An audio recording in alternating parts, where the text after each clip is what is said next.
cà phê giá cả tặng cả đó thì cái giá nhỉ có nhà, có đủ, có xe máy, có ô tô, có các được các loại chìa khóa. Các chìa khóa đây. Trung tâm ứng dụng công nghệ mới ép dẻo bằng lái xe chứng minh nhân dân. Có ép lắp đích vừa đỏ. Ép chất lượng cao lấy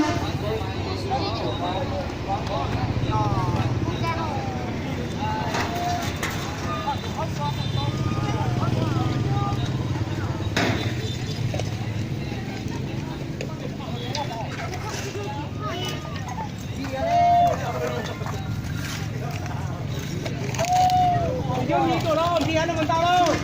Không nhỏ.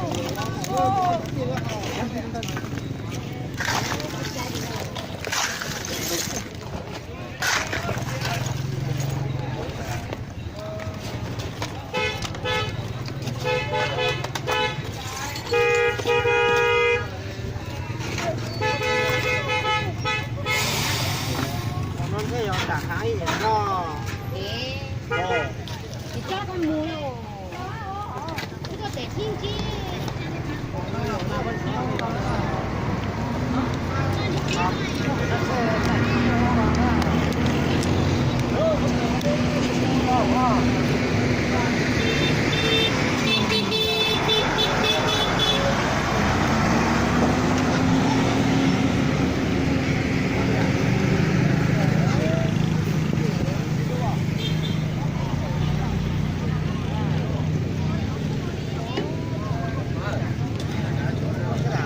dulu, ini kan itu tunjuk noh ada.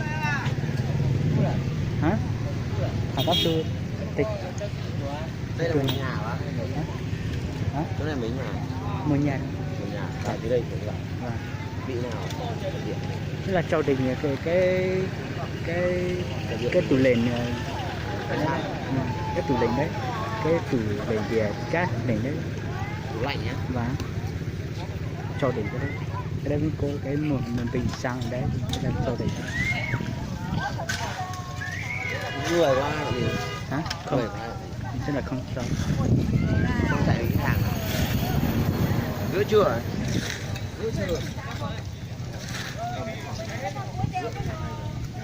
Người có ai ở đây không? Người có nhà ấy chạy ra.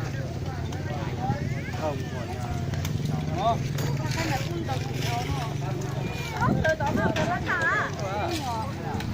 Là nó mang cái chiếc to ra